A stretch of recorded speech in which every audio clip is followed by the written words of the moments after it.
बिस्मिल्लाहिर्रहमानिर्रहीम। अस्सलाम वालेकुम। Welcome to home cooking expert. आज मैं आपके लिए बहुत ही मज़ेदार सी रेसिपी लेकर आई हूँ, जो कि है ग्रीन चटनी की रेसिपी। रमज़ान में पकौड़ों समोसों के साथ चटनी ना हो तो रमज़ान का मज़ा नहीं आता।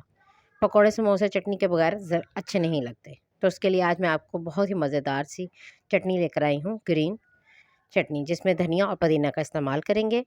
और इसको आप आसानी के साथ 1 महीने के लिए सेव भी कर सकते हैं। तो इसको शुरू कर लेते हैं। सबसे पहले जिन चीज़ों की ज़रूरत है, बिस्मिल्लाहिर्रहमानिर्रहीम। 1 गट्ठी मैंने पुदीने की ली, इसको धो के अच्छे तरीके से उसके पत्ते मैंने अलग कर लिए, और हाफ़ गट्ठी मैंने धनिया लिया है। 1 टेबलस्पून मैंने इसमें लिया है अनारदाना, हाफ़ टी स्पून लिया है ज़ीरा, हाफ़ टी स्पून लिया है नमक, और 4 से 5 हरी मिर्चें ली हैं। इन सब चीज़ों को मैं ग्राइंडर में डालकर अच्छे तरीके से ग्राइंड कर लूँगी।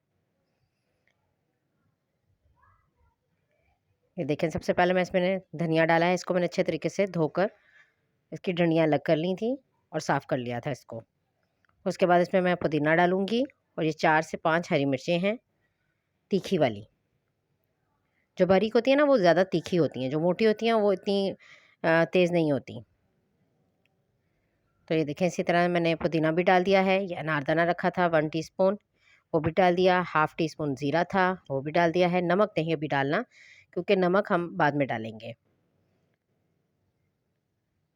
ये देखें इस तरह से। और थोड़ा-सा मैं पानी इसमें डालूँगी, ताकि इसको मैं अच्छे तरीके से ग्राइंड कर सकूँ। और नमक अभी नहीं डालूँगी, नमक बिल्कुल एंड पे हम डालेंगे। ये देखें, इन चीज़ों को मैंने अच्छे तरीके से ग्राइंड कर लिया। ये देखें, थोड़ा-सा पानी बिल्कुल डालना है, इसको बिल्कुल पतला सा नहीं आपने बनाना। ये देखें, मैंने इसमें थोड़ा-सा पानी डालकर इतनी थिक सी ये चटनी बनाई है। अब मैं इसमें जो नमक मैंने रखा था, अब मैं वो डालूँगी। आप इसको दही में मिक्स करके भी खा सकते हैं, ऐसे भी खाना चाहें तो आप ऐसे भी समोसों और पकौड़ों के साथ इसको खा सकते हैं। लेकिन इसको अगर आप दही में डाल के खाएँगे तो और ज़्यादा मज़े की लगेगी। इसको मैं नमक को अच्छे तरीके से मिक्स कर लूँगी। अब आप इसको किसी डिब्बी में डालकर या किसी भी तरीके से इसको सेव करना चाहें तो आप एयरटाइट जार में डालकर इसको सेव कर सकते हैं। मुझे उम्मीद है आपको मेरी रेसिपी पसंद आई होगी। नेक्स्ट वीडियो में मिलूँगी। अल्लाह हाफ़िज़।